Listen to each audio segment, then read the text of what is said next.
Il y a des choses qu'on ne voit que dans les feuilletons, et d'autres que même les feuilletons n'oseraient pas inventer. Dis-moi, que ferais-tu si une inconnue sauvait la vie de ton enfant et prononçait ensuite une phrase qui te brise de l'intérieur? C'est ce qui est arrivé au docteur Arthur Brandao, chirurgien célèbre, propriétaire d'un hôpital privé, riche jusqu'aux dents. Mais ce jour-là, dans ce parc, ce n'est pas son argent qui a compté. C'est une petite fille, toute maigre, en tongs usés et les cheveux attachés avec un ruban qui a tout changé. Avant de te dire ce qu'elle a dit, parce que tu vas vouloir savoir, mets déjà ton like et abonne-toi, sinon tu risques de finir comme le docteur. Plein de regrets pour avoir ignoré les signes. C'était une belle après-midi. Un soleil doré, un ciel dégagé, des oiseaux qui chantaient comme un dimanche de messe. Arthur avait décidé d'emmener le petit Lucas jouer au parc, chose rare, car un homme occupé n'a même pas le temps de respirer, encore moins de pousser une balançoire. Pendant que le petit courait vers le toboggan, Arthur ajustait sa cravate, parlant au téléphone d'une réunion à plusieurs millions. Et c'est là qu'il a entendu le cri. Un de ces cris qui transpercent la poitrine. Et le monde s'est figé. Lucas, son fils, était à terre, tremblant, les lèvres bleues. Un bonbon renversé à côté, un emballage ouvert, allergie, choc anaphylactique, personne autour avec de l'adrénaline ou un épipène, mais quelqu'un a couru, plus vite que n'importe quel adulte. Une petite fille, 8 ans, peut-être 9, regard vif, pieds nus, un ours en peluche accroché à son bras. Elle s'est agenouillée près de l'enfant, a fouillé une petite sacoche chiffonnée et en a sorti une seringue. Elle l'a injectée là, sans hésitation. En quelques secondes, Lucas a recommencé à respirer. Arthur a couru, bousculant la foule qui s'était formée, a pris son fils dans ses bras. Il tremblait, transpirait. Il a regardé la fillette sans comprendre. « Qui es-tu? Comment savais-tu quoi faire ?» Et là, elle a dit cette phrase, celle qui a fait vaciller le cœur de l'homme qui opérait les cœurs. « J'ai juste fait ce que ma mère m'a appris avant de mourir, monsieur. » Elle disait que si un jour je voyais quelqu'un mourir comme elle, je ne devais pas rester là sans rien faire. Arthur n'a pas répondu, parce qu'il ne pouvait pas. La fillette a sauvé son fils et a ravivé la mémoire de quelqu'un qu'il voulait oublier. Il y a des gens qui entrent dans notre vie comme un miracle et disparaissent comme une malédiction. Et c'est ce qu'a fait la petite du parc. Arthur, encore avec son fils dans les bras, a tenté de dire quelque chose. Mais sa gorge était nouée par une émotion que même un bistouri ne saurait soigner. Le regard de la petite était ferme, mais triste. On aurait dit qu'elle avait vu plus de morts qu'un médecin légiste. « Comment tu t'appelles, ma petite ?»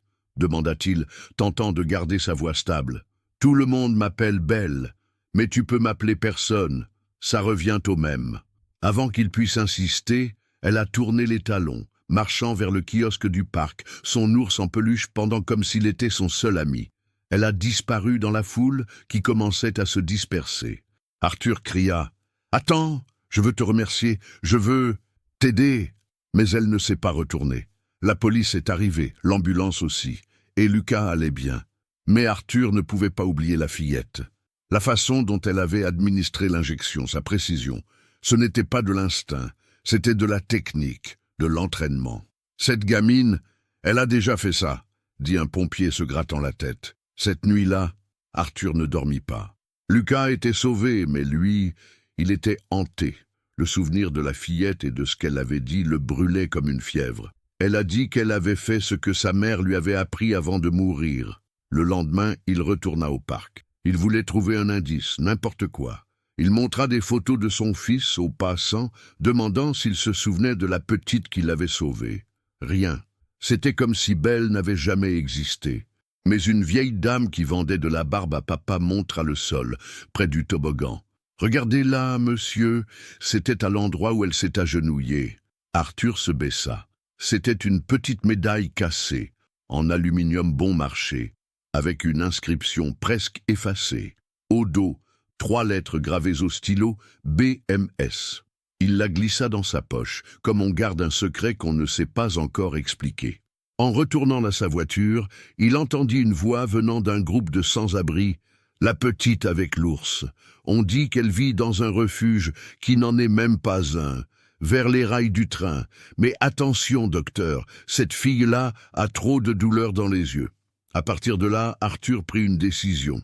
Il allait retrouver Belle, et pas juste pour dire merci, c'était parce que quelque chose dans cette histoire réveillait un passé qu'il avait tenté d'enterrer. Et quand on creuse trop dans le passé, on finit par déterrer des choses qu'on ne veut pas voir. On dit que qui cherche trouve, mais personne ne prévient que ce qu'on trouve peut être pire que ce qu'on a perdu. Arthur n'était pas du genre à courir après ce qui n'était pas dans son agenda, mais cette fillette, ce regard, et surtout cette phrase faisaient un vacarme dans sa poitrine que même le silence ne parvenait pas à apaiser. Au ChatGPT 10, il passa 3 jours à faire des allers-retours vers cette fameuse ligne du train, un endroit oublié même par Dieu. Des maisons en bois pourris, des chiens maigres qui aboyaient dans le vide, des enfants qui jouaient avec des pneus crevés dans la boue. Une misère à laquelle son argent n'avait jamais été confronté d'aussi près. La première fois, personne ne lui parla. La deuxième, un garçon au visage marqué d'une cicatrice chuchota « La fille avec l'ours ». Certains disent l'avoir vue près du vieux garage. Mais attention, là-bas, le temps s'est arrêté et le danger rôde. Et c'est là qu'Arthur la vit, de loin, assise sur un trottoir, serrant son ourson contre elle, mangeant un bout de pain sec, seule. La fille qui avait sauvé son fils ressemblait maintenant à un enfant que le monde entier avait oublié. Arthur s'approcha doucement, comme on s'approche d'un oiseau effrayé. « Belle !» Elle tourna la tête. Son visage était sérieux, méfiant, mais elle ne s'enfuit pas. « Je croyais que tu m'avais oublié. »« Impossible, dit-il. Tu as sauvé mon fils. Je suis venu te remercier et t'aider. » Elle ricana amèrement. « Aider? Tu vas me donner l'aumône? Non, je veux t'offrir un endroit, un foyer. » Elle baissa les yeux, tripota le ruban de son ourson, comme si elle lui confiait un secret. Ma mère disait qu'un endroit, c'est pas un foyer si on n'y est qu'en visite. Silence. Arthur s'assit à côté d'elle, les deux côte à côte sur le trottoir. Un médecin millionnaire et une fille invisible. « Parle-moi de ta mère », demanda-t-il. Elle hésita, puis commença. Elle travaillait à l'hôpital, femme de ménage. Elle m'a tout appris, même quoi faire quand quelqu'un est en train de mourir, parce qu'elle est morte comme ça, seule, dans le couloir de l'hôpital. Arthur se figea. « Quel hôpital ? Un certain Saint-Raphaël. Ils ont dit qu'ils ne l'ont pas admise parce qu'elle n'avait pas de mutuelle, mais elle nettoyait là. C'est drôle, non ?» La main d'Arthur trembla. Le Saint-Raphaël, c'était son hôpital. Son cœur se mit à battre différemment, car le nom de cette femme, il s'en souvenait, trop bien, et c'était un nom qu'il avait fait de son mieux pour oublier. Il y a des noms qu'on répète 1000 fois par amour, et qu'on tente ensuite d'effacer avec le silence, la honte, la distance. Mais le problème, c'est que le passé ne respecte pas l'oubli. Il attend, et il revient. Le nom que la fille dit n'était pas n'importe lequel, c'était Marina Suarez. Quand Arthur entendit cela, sa main se glaça, sa tête devint lourde. Le souvenir lui revint comme une gifle avec un gant mouillé. Marina Suarez, ce n'était pas juste une employée. Elle avait travaillé au Saint-Raphaël pendant presque 8 ans, d'abord à nettoyer les salles de repos, puis au service de stérilisation. Discrète, silencieuse, toujours avec un sourire triste. Mais il y eut un temps, un moment où elle et Arthur s'étaient croisés plus que de raison. Des regards échangés dans les couloirs, une plaisanterie ici, un café oublié là. Jusqu'à cette nuit pluvieuse, une garde vide, qui se transforma en deux. Il n'avait jamais rien assumé, jamais parlé à personne. Et quand Marina s'était retrouvée enceinte, il avait fait semblant de ne pas la connaître. Elle n'avait rien demandé, ne l'avait jamais cherchée. Elle avait continué à travailler, enceinte, fatiguée, les pieds gonflés, et le même sourire triste. Arthur s'en souvenait comme quelqu'un qui tente de fuir un incendie en courant à reculons. Et maintenant, là, sur le trottoir, la fille de cette femme se tenait devant lui, avec le même regard que sa mère. Belle ne savait pas qui il était. Elle savait juste qu'il était le père du garçon qu'elle avait sauvé. Arthur avait du mal à respirer. « Belle, tu connais le nom de ton père ?» Elle haussa les épaules. « Ma mère disait que mon père était juste une erreur qu'elle n'avait pas eu le temps de corriger. » et que j'étais la seule bonne partie de lui. Ces mots blessèrent, comme une phrase gravée au couteau. Elle t'a dit où tu es né? Elle disait que je suis né dans un placard à fournitures, que l'accouchement a eu lieu à la va-vite pendant un changement d'équipe, que des gens ont vu mais ont fait semblant de rien. Arthur ferma les yeux. Il se souvenait de ce jour. Il s'en souvenait parce qu'une médecin avait dit dans l'ascenseur « Marina a failli perdre le bébé, et personne n'a aidé. » Et lui, il avait juste baissé la tête. Et elle est morte. Quand? Il y a 2 ans. Elle a eu une crise. Ils ne l'ont pas laissée entrer aux urgences sans payer d'abord. Elle est morte devant, sous la pluie. Arthur mordit sa lèvre. Il sentit le goût du remords. Il voulait tout dire, prendre cet enfant dans ses bras et lui crier qu'elle n'était pas personne, qu'elle était sa fille. Mais il ne dit rien. Pas là, pas encore. Belle, je vais prendre soin de toi. Elle le regarda avec un mélange de colère et de méfiance. Pourquoi? Parce que j'ai sauvé ton fils? Arthur avala sa salive. Parce que tu as sauvé quelque chose que je croyais avoir perdu il y a longtemps. Elle se tut, mais son silence disait tout. Et Arthur le savait, le passé était revenu. Et maintenant, il allait exiger des comptes avec intérêt. Arthur rentra chez lui avec le cœur en morceaux. Cette petite, Belle, était sa fille. L'addition était arrivée, pas sous forme de procès ni de scandale. Elle était venue de la manière la plus cruelle, sous la forme d'une enfant qu'il avait abandonnée sans jamais l'avoir touchée. La nuit fut longue. Il resta des heures à fixer le plafond, la petite médaille cassée à la main. BMS, Belle, Marina, Suarez, le nom de la femme qu'il avait utilisée puis ignorée, et de la fille qui avait grandi sans nom de famille, sans foyer, sans père. Lucas dormait paisiblement dans la chambre d'à côté, et Arthur portait un monde de culpabilité sur les épaules. Le lendemain, il appela l'équipe de l'hôpital. « Je veux les dossiers de Marina Suarez, dossiers médicaux, contrats, historiques, tout, immédiatement. » L'assistante hésita. « Docteur, Marina, celle qui... »« Oui, elle-même. Apportez-moi tout. » 2 heures plus tard, il avait une pile de papier devant lui, feuille après feuille, seul le bruissement du papier brisant le silence. Il y avait les rapports, les feuilles de présence, les avertissements injustes, les demandes de congés refusées, les examens médicaux jamais remboursés. Et, tout au fond, le certificat de décès. Cause, choc anaphylactique, soins refusés pour absence de couverture hospitalière. Le tampon froid disait « patiente non admise », protocole suivi. Mais ce n'était pas un protocole, c'était une condamnation. Marina était morte à la porte de l'hôpital dirigé par Arthur, morte comme une inconnue, seule. Et lui, il prétendait ne pas se souvenir même de l'odeur de ses cheveux. Arthur savait qu'il ne pouvait pas changer le passé, mais il pouvait offrir un avenir. Il appela son avocat. « Je veux créer une fondation, au nom de Marina, pour s'occuper des enfants orphelins, en commençant par Belle. »« Belle? Ma fille ?» L'avocat ne dit rien, mais il nota. La même semaine, Arthur retourna à la ligne du train. Il chercha Belle, apporta des vêtements, de la nourriture et une proposition. « Je veux t'emmener avec moi, prendre soin de toi, t'offrir un vrai foyer, pas par pitié, ni par dette, mais parce que c'est le minimum que je puisse faire. Après tout ça, » elle croisa les bras. « Et si je veux pas ?»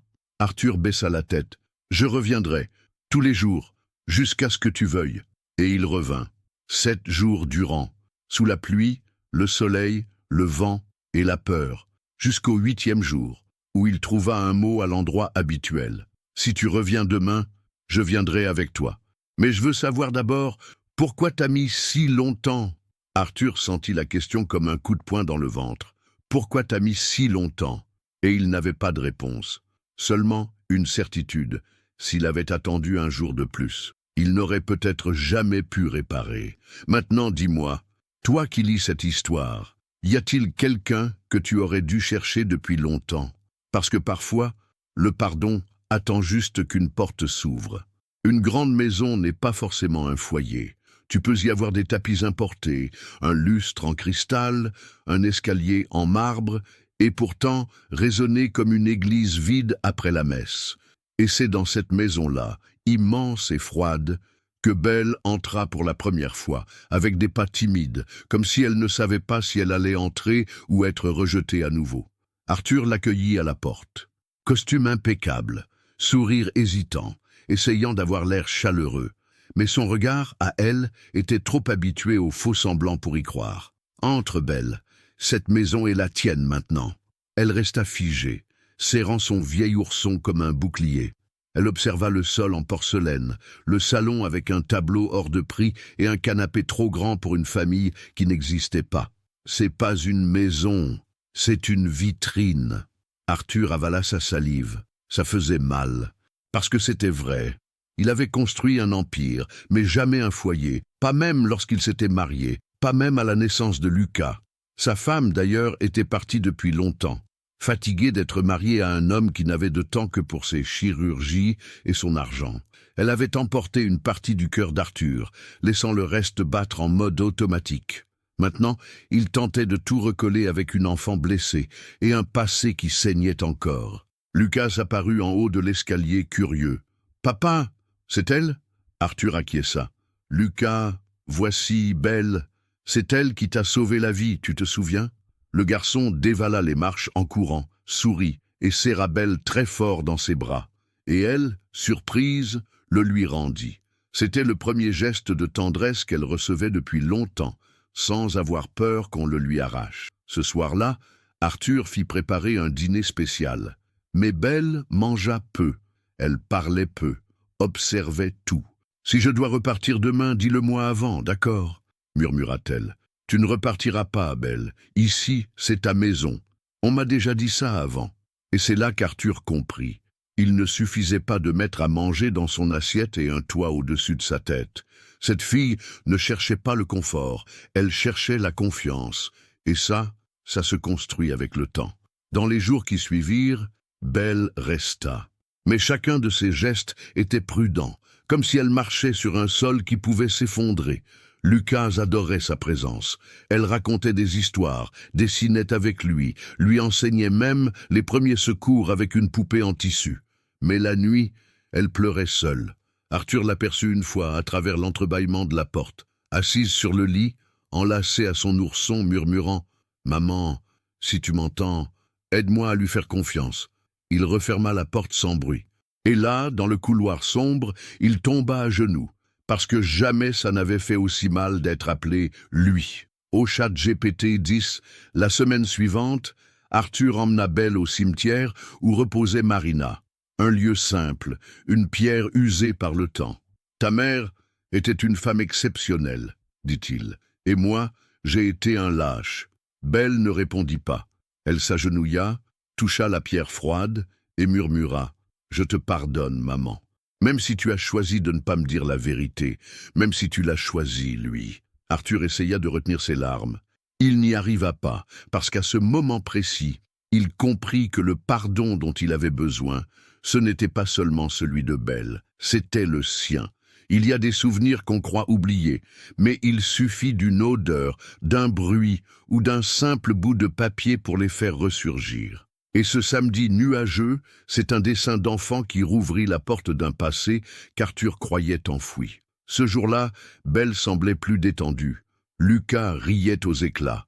Ils jouaient ensemble au salon, lançant des devinettes, tandis qu'Arthur tentait de lire des rapports en faisant semblant de ne pas écouter. Mais il écoutait, et, pour la première fois depuis longtemps, ça lui faisait du bien. « Papa !» cria Lucas. « Belle a dessiné nous trois !» Arthur laissa tomber les papiers. Il s'approcha du tapis et vit le dessin maladroit mais plein de sens. 3 personnages se tenant la main. Un grand avec une cravate, un petit en t-shirt bleu, et au milieu, une fille aux tresses tenant un ourson. Mais ce qui le frappa, c'était ce qui était écrit en dessous « Notre famille ». Papa, Belzinia et Lucas.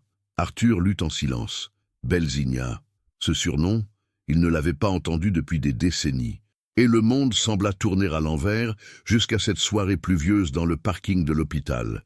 Marina, jeune encore, cheveux attachés, blouse trop grande, adossée à la porte de la cantine, souriant timidement. « Si un jour j'ai une fille, je l'appellerai Belzinia », avait-elle dit en riant.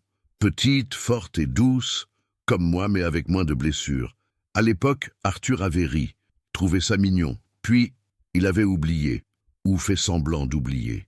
Maintenant, ce surnom était là, écrit au crayon de couleur, sur le dessin d'une enfant qui ignorait tout du poids que ce mot portait. Il quitta la pièce, se rendit dans son bureau, ferma la porte et laissa les larmes couler. Ce n'était pas un désespoir, c'était un mélange de colère, de nostalgie et de honte. Et pour la première fois, il parla à voix haute. « Marina, j'ai échoué, mais je vais prendre soin d'elle, je te le jure. » Plus tard, allongé dans son lit, Arthur entendit des pas légers dans le couloir. La porte s'ouvrit doucement. C'était Belle. « Je peux dormir ici ce soir ?» Arthur se décala, lui faisant une place. Bien sûr. Elle s'allongea sans rien dire, son ourson toujours dans les bras, les yeux fixés au plafond. Puis, elle murmura « Tu savais pour ma mère, avant ?» La question était directe, tranchante. Arthur hésita, mais répondit avec honnêteté. « Oui. » Silence. « Et pourquoi tu ne m'as pas cherché ?» Il inspira profondément. Les mots faisaient plus mal que les silences. « Parce que j'ai été lâche, parce que j'avais peur de ce que je découvrirais, parce que j'ai été tout ce qu'un père ne devrait jamais être. » Elle se tourna vers lui, le regarda un moment, puis, sans prévenir, posa sa tête sur sa poitrine. Maman disait qu'on ait fait des choix qu'on répare, pas de ceux qu'on rate. Arthur ferma les yeux. Et à cet instant, pour la première fois depuis des années, il se sentit père. Il y a des vérités qui entrent par la fente, et d'autres qui défoncent la porte. Et ce lundi-là, la vérité arriva en talons, cambriolant le passé et pointant les fautes du doigt. Tout commença avec un reportage. Une chaîne locale voulait faire un sujet sur le nouveau projet d'Arthur, la fondation Marina Suárez, créée pour accueillir des enfants en situation de risque. Le journaliste voulait montrer le millionnaire au cœur changé. L'interview était préparée. On allait parler de la tragédie de Marina, de la Renaissance, du projet social, mais ce que personne n'attendait, c'était qui allait se présenter à la porte de l'hôpital pendant l'enregistrement. Moi, j'ai connu Marina, j'ai vu ce qu'ils lui ont fait, et je sais aussi ce que cet homme a fait. La voix était celle d'une femme âgée, démarche assurée, visage marqué par les années et la colère. Elle s'appelait Alzira, ancienne employée de l'hôpital. À l'époque de la mort de Marina, elle dirigeait le service de nettoyage. Elle avait été renvoyée peu après, sans motif, ou avec trop de motifs. Elle brandit un gros dossier. Tout est là, rapports falsifiés, demandes ignorées, et la note qu'elle a laissée un mois avant de mourir. Elle disait que si elle mourait, il fallait que quelqu'un trouve ça. Arthur, qui observait tout depuis le balcon de l'hôpital, descendit en courant. « Donna Alzira, s'il vous plaît, parlons.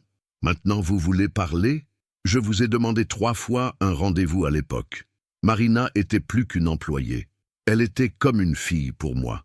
Et vous l'avez laissée mourir comme une feuille oubliée dans un classeur. Les médias ne perdirent pas une seconde. Micros tendus, flash, titre en train d'être écrit en direct. Arthur prit le dossier. Ses mains tremblaient. Il l'ouvrit. Lutte. Reconnut l'écriture de Marina. Si je meurs, sache que j'ai essayé. J'ai demandé de l'aide. J'ai crié. Mais personne ne m'a écouté. Si un jour ma fille lit ceci, je veux qu'elle sache. J'ai combattu pour elle. Jusqu'au bout. Les mots résonnaient comme un tambour dans sa tête. Marina savait. Elle savait qu'on ne l'écouterait pas.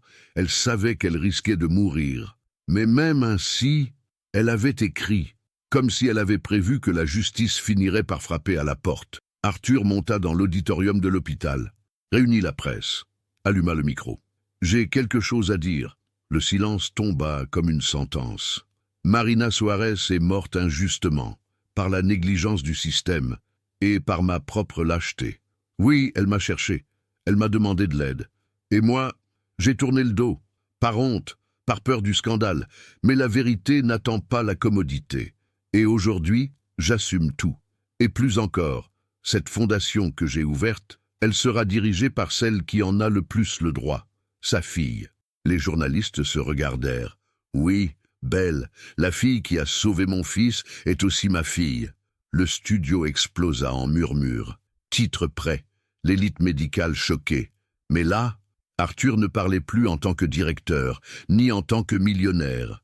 Il parlait en tant qu'homme, et plus encore, en tant que père. Dans un coin de la salle, Belle assistait à tout, debout, silencieuse, et en entendant ces mots, elle ne sourit pas. Elle murmura à son ourson, « Tu as entendu, maman ?» Il l'a dit. La vérité était enfin sortie du tiroir, et désormais, plus rien ne serait comme avant. Au ChatGPT-10, après cette confession publique, Arthur s'attendait à ce que le monde s'écroule sur lui, et il s'écroula, oui, mais pas comme il l'imaginait.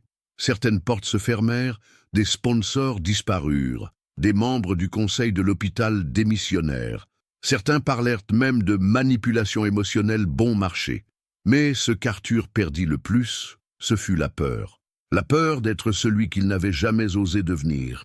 À partir de ce jour, un mouvement étrange, beau et douloureux prit naissance.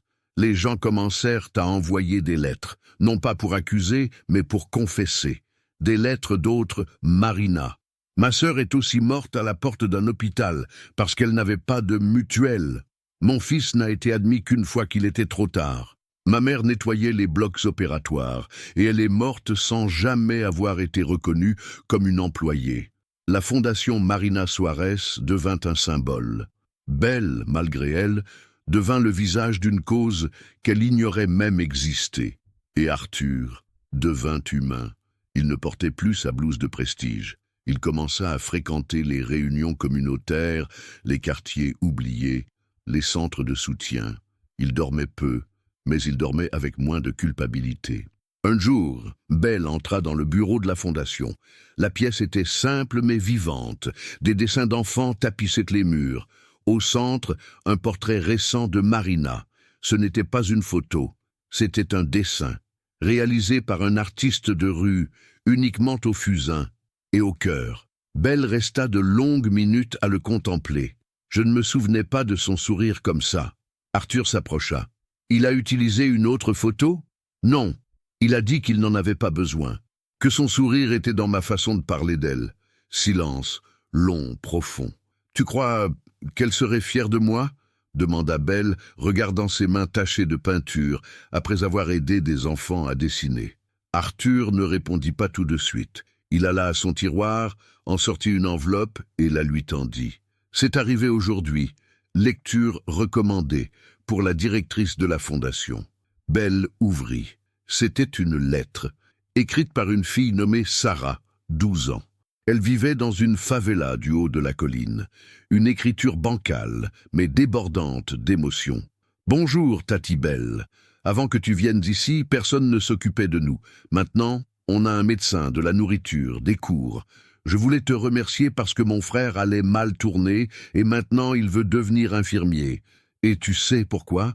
Parce que tu as dit que sauver des vies, c'est plus beau que d'en enlever. » Belle serra la lettre très fort. Ses yeux brillaient, mais elle cacha son émotion. « J'ai l'impression que je commence à croire que le foyer, c'est l'endroit où on construit l'avenir. » Arthur sourit. « Un foyer, c'est là où on recommence, même si on ne le mérite pas. » Elle s'approcha de la fenêtre. Le ciel était argenté, comme lavé après la pluie.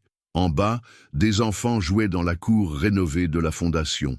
Belle appuya son front contre la vitre. « Tu sais, papa, je ne voulais pas juste changer mon histoire. Je voulais changer celle de ceux qui n'ont jamais eu la chance de raconter la leur. » Arthur la regarda. Cette petite fille, pauvre, invisible, née de l'erreur et de l'abandon, était maintenant un pont, un symbole, une semence de choses bonnes. « Alors, plantons, ma fille. Même la fleur qui pousse dans l'asphalte peut éclore. Elle a juste besoin de courage et d'eau. » Dehors, un enfant cria « Tati Belle, viens jouer avec nous !» Elle sourit et courut. Il y a des gens qui naissent pour être invisibles, mais parfois, le destin décide d'allumer les projecteurs sur ceux qui ont toujours vécu dans l'ombre. L'inauguration officielle du nouveau siège de la fondation Marina Suárez eut lieu un samedi ensoleillé, avec une odeur de pop-corn dans l'air et le son des rires d'enfants partout. Belle portait une robe simple, fleurie, avec le même ourson attaché à la taille, désormais orné d'un ruban rouge, cadeau de Lucas. La cour était remplie. Journalistes, bénévoles, mères émues, personnes influentes, et les plus importantes de toutes, les enfants. Ceux qui, comme Belle autrefois, s'étaient couchés sans savoir si le lendemain viendrait. Arthur observait tout à distance, discrètement, en veste simple, sans projecteur sur lui. Il n'était plus le docteur Brandon affiché sur les panneaux publicitaires. Il était juste un homme qui avait enfin choisi d'être père. Belle monta sur la petite scène improvisée. Elle prit le micro d'une main tremblante, regardant la foule. Elle inspira profondément. « Bonjour à tous !» Les enfants répondirent en chœur, à plein poumon. « Bonjour !» Elle rit et commença. « Je ne suis pas très douée pour les discours. Ma mère disait que les plus beaux mots sont ceux qui viennent de l'intérieur, pas du dictionnaire. » Silence attentif. Pendant longtemps, j'ai cru que j'étais faite pour passer inaperçue, que ma place était dans un coin, à attendre qu'il reste quelque chose. Mais ensuite, j'ai compris que même une ombre a de la valeur, parce que l'ombre prouve qu'il y a de la lumière quelque part, et parfois, on est justement cette lumière que les autres ne voient pas. Elle pointa du doigt le grand panneau derrière elle, un mur de photos, chacune racontant une histoire différente. Des garçons qui avaient quitté la rue, des filles qui étaient retournées à l'école, des parents qui avaient retrouvé leurs enfants, des gens qui pensaient ne rien valoir et qui apprenaient désormais aux autres qu'on a tous de la valeur. Cette fondation n'est pas la mienne, elle est à nous tous. Elle est née du silence d'une femme morte sans être entendue, mais qui a laissé en moi un cri si fort qu'il a résonné jusqu'à ce qu'enfin quelqu'un écoute. Pause. Je remercie Dieu d'avoir connu mon père, oui, mais encore plus, de lui avoir donné le courage de me reconnaître. Le courage de changer, le courage de recommencer à mes côtés. Les applaudissements commencèrent doucement, puis explosèrent. Belle descendit de la scène, les yeux brillants. Arthur l'attendait au pied des marches. Elle courut vers lui, le serra fort dans ses bras. « Tu es fier de moi, papa ?»« Plus que ça, Belzigna. J'apprends avec toi comment recommencer à zéro, avec le cœur entier. » Dans un coin de la cour, une petite fille tendit à Belle un dessin. On y voyait Belle avec des ailes. Et en dessous, griffonné, « Tu es mon ange ». Belle s'agenouilla, sourit, serra la fillette contre elle et dit « Je ne suis pas un ange, mais je suis la fille de l'un d'eux. Et maintenant, je veux voler comme elle n'a jamais pu. » Après la fête d'inauguration, Belle commença à occuper pour de vrai la place qui lui revenait, même sans le savoir. Mais l'amour, même quand il est réel, fait peur, surtout pour ceux qui ont passé leur vie à craindre d'être chassés. Arthur le sentait.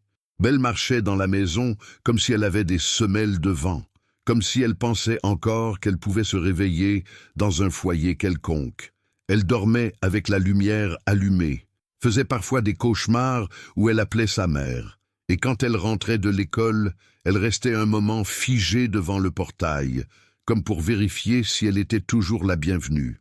Un jour, elle rentra encore plus silencieuse que d'habitude. Arthur l'invita à parler. Il s'est passé quelque chose, Belle hésita. Un garçon à l'école a dit que si je vis ici, c'est parce que tu te sens coupable, que quand t'en auras marre, tu me rendras. Cette phrase transperça Arthur comme une aiguille rouillée. Il s'agenouilla devant elle. Belle, écoute-moi bien. Tu n'es pas ici à cause de la culpabilité. Tu es ici parce que tu es ma fille. Et l'amour vrai, ça ne se rend pas. Elle mordit sa lèvre, luttant contre les larmes. Mais ses yeux imploraient un refuge. Arthur l'enlaça fort, et dans ce câlin, elle se laissa aller. Elle pleura comme une enfant qui enfin se sent fille, comme quelqu'un qui a survécu à un tremblement de terre, et qui vient de poser la main sur un mur solide. Le lendemain, elle fit quelque chose qu'elle n'avait jamais fait auparavant. Elle laissa un petit mot sur le frigo. « Papa, je reviens après l'école. Je t'aime. » 3 petits mots. Mais pour Arthur, c'était comme si elle avait écrit un testament. Parce que l'amour, parfois, ne se dit pas en grande déclaration. Il se glisse dans un mot doux collé avec un aimant sur une porte. Et la maison devenait enfin un vrai foyer. Au ChatGPT 10, il y a des familles de sang, et il y a des familles qui naissent dans un regard, une douleur partagée, une main tendue quand le monde vous tourne le dos. Belle vivait désormais depuis 3 mois dans la maison. Elle connaissait chaque recoin, aidait Lucas dans ses devoirs, saluait les voisins par leur prénom, mais il manquait encore quelque chose. Un mot, un geste, un sceau invisible. le nom de famille. Un après-midi comme les autres, après le déjeuner, Lucas posa une question innocente. « Papa, pourquoi Belle n'a pas le même nom que nous ?» Arthur suspendit sa cuillère en plein vol. Il regarda Belle.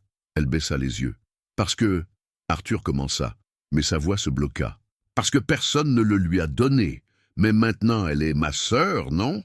Alors elle devrait l'avoir. » Belle esquissa un sourire gêné, mais son cœur battait fort, là-dedans. Ce soir-là, Arthur entra dans sa chambre avec une pochette à la main. Il s'assit à côté de son lit. « J'ai parlé avec l'avocat. C'est là, les papiers. Si tu veux, on peut lancer le processus de reconnaissance pour que tu aies, officiellement, notre nom de famille. » Belle ouvrit grand les yeux. « Mais si je veux pas oublier le nom de maman ?» Arthur lui prit la main. « Tu n'as pas besoin d'oublier. Tu peux t'appeler Belle Soares Brandon si tu veux. Ton nom, c'est ton histoire. Et ton histoire, elle vient des deux moitiés qui t'ont mené jusqu'ici. » Belle resta silencieuse. Elle fixa le plafond, puis regarda son ourson, et dit enfin « Alors mets Soares en premier, pour qu'elle passe devant, comme elle l'a toujours fait dans la vie. » Arthur sourit, les yeux embués. « Tu seras la première Brandon à mettre l'amour au-dessus de l'orgueil. » Le lendemain, ils allèrent ensemble au bureau d'état civil. L'employé regarda le formulaire, puis leur visage. « Père et fille ?» demanda-t-il. Arthur répondit avant que Belle ne puisse hésiter. « Oui, et aujourd'hui, elle reçoit ce qui lui appartenait depuis toujours. » Belle signa, la main tremblante, le cœur battant comme un tambour. En sortant, le soleil brillait fort sur le trottoir. Arthur passa un bras autour de ses épaules. « Prête à porter un nom de plus ?» Elle sourit. « Je suis prête à porter tout ce qu'il faudra, tant que tu restes à mes côtés. La famille, parfois, c'est ça. Un nom gribouillé sur un papier, avec le poids d'une vie entière derrière. Et à partir de ce jour, Belle Soares Brandon n'était plus seulement une fille invisible. Elle était l'héritière de tout ce que l'amour est capable de réparer. Il y a des douleurs qui disparaissent, d'autres qui font semblant. Mais certaines se transforment, en cicatrices, en mémoire, en force. Belle portait maintenant un nom neuf sur ses papiers, mais à l'intérieur vivait encore cet enfant qui avait fui de refuge en refuge, collectionnant les absences. Elle allait bien, plus souriante, plus confiante, mais elle avait toujours peur du tonnerre, dormait encore serrée contre son ourson comme si elle tenait le monde entier dans ses bras. Et dans ses yeux, il restait des silences profonds. Arthur le voyait. Alors il proposa quelque chose de nouveau. « Et si on faisait une thérapie ensemble ?» Belle fronça les sourcils. « Je suis pas folle ?» Arthur sourit. « Moi non plus. Mais parfois on a besoin d'aide pour comprendre ce qu'on ressent. Les émotions, c'est comme les blessures. Si tu les soignes pas, elles s'infectent. » Elle accepta, à moitié convaincue. Mais elle y alla. Les premières séances furent difficiles. Belle parlait peu, fixait le sol, répondait « oui », non ou comme tu veux. Mais à la 4e rencontre, elle craqua. Elle parla de la nuit où sa mère était morte, de comment elle était restée, le corps dans les bras pendant presque 20 minutes avant que quelqu'un n'arrive, du cauchemar d'être envoyée à l'orphelinat, de la culpabilité d'avoir survécu, de la haine envers ce père sans visage. Et Arthur, il écouta tout, tête baissée, cœur broyé, yeux embués. « Je voulais te haïr », dit Belle en sanglotant. « Vraiment. Mais tu m'as regardé comme personne ne m'avait jamais regardé, et ça m'a troublé. » Arthur lui serra fort la main. « Moi aussi, je me suis détesté pendant longtemps, et j'apprends encore à me pardonner. Mais si toi, tu y arrives, alors apprends-moi. » C'est à ce moment-là que la cicatrice commença à se former, parce qu'une cicatrice, c'est ça, de la peau qui décide de continuer, même après la déchirure. La thérapeute proposa à Belle d'écrire une lettre, à Marina, et elle écrivit 3 pages. Elle pleura en écrivant, elle rit en se souvenant, elle plia le tout avec soin et le glissa dans le cadre du portrait de la fondation. « Maman, je vais bien. Il a pris soin de moi. Il a compris. Et maintenant, moi aussi, je comprends. Tu m'as appris à sauver des vies, et j'ai sauvé la sienne. Ce qu'on a maintenant, c'est à nous.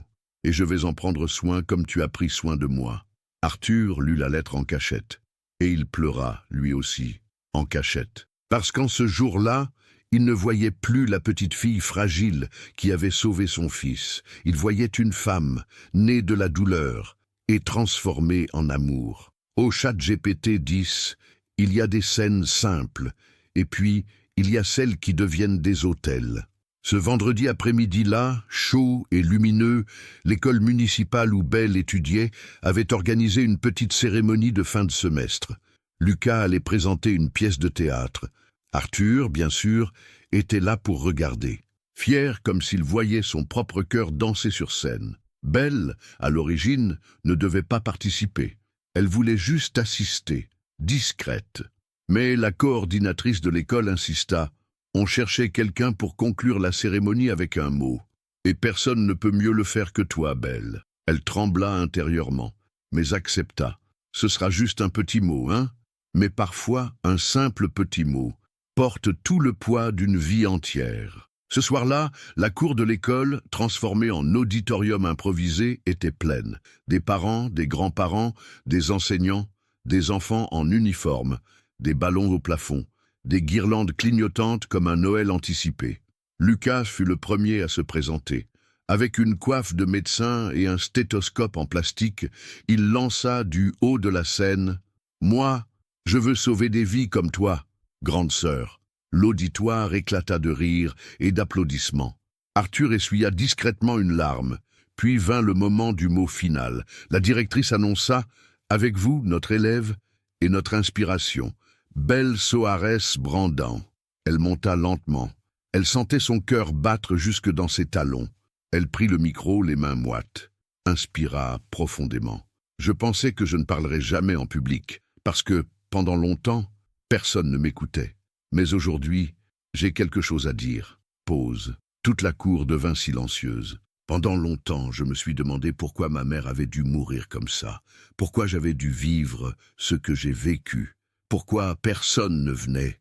Elle regarda devant elle, fixa l'auditoire, un regard qui n'avait plus peur de l'ombre. Mais aujourd'hui, je comprends que tout ça a fait de moi qui je suis, et que parfois, on passe par l'obscurité, non pas pour se perdre, mais pour devenir la lumière de quelqu'un d'autre. Au fond de la cour, Arthur retenait un sanglot.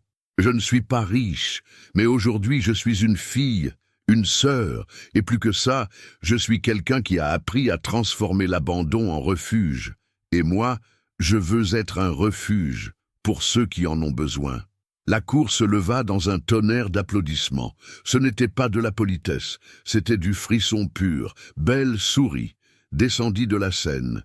Arthur courut vers elle, bouleversé. « Tu m'as laissé sans voix, dit-il. » Elle rit. « Et dire que c'était juste un petit mot, hein ?» Arthur l'enlaça là devant tout le monde. Et cette fois, Belle n'eut plus peur du regard des autres. Parce que celle qu'on avait appelée personne était devenue une voix. Le temps passa. La fondation grandit, la maison aussi.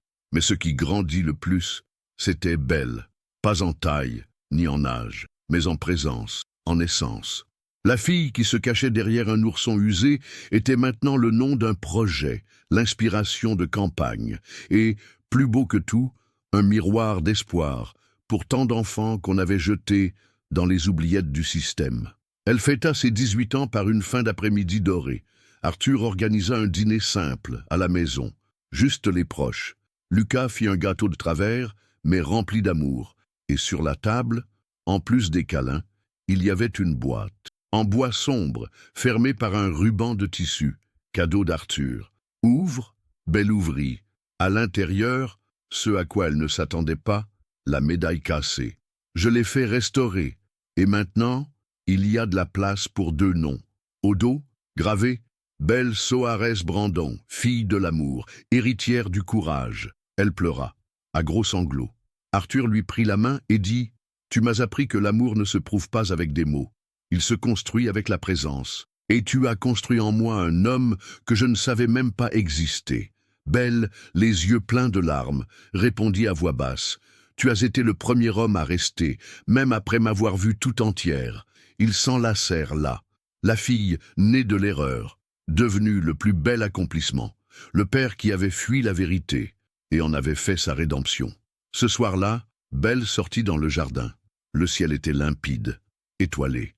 Le vent soufflait doucement. Elle leva les yeux, comme pour appeler. « Maman, j'y suis arrivé. » À l'intérieur, Lucas jouait doucement du piano. Arthur observait par la fenêtre, et pendant un instant, le monde semblait à sa place. Belle se tourna vers la caméra du documentaire en cours de tournage à la Fondation et dit « Si toi aussi tu t'es déjà senti invisible, souviens-toi de ça, ta douleur peut être une graine de quelque chose de si beau que même ceux qui t'ont ignoré voudront t'applaudir. » Elle sourit. « Mais la plus grande victoire, ce n'est pas d'être vue, c'est de se regarder dans le miroir et d'avoir de la fierté. » Fin. Et alors, qu'as-tu pensé de cette histoire, hein? Commente ici en bas, mets ton like pour soutenir la chaîne et abonne-toi pour ne plus jamais manquer d'histoires comme celle-ci. À bientôt de ton Pépérico.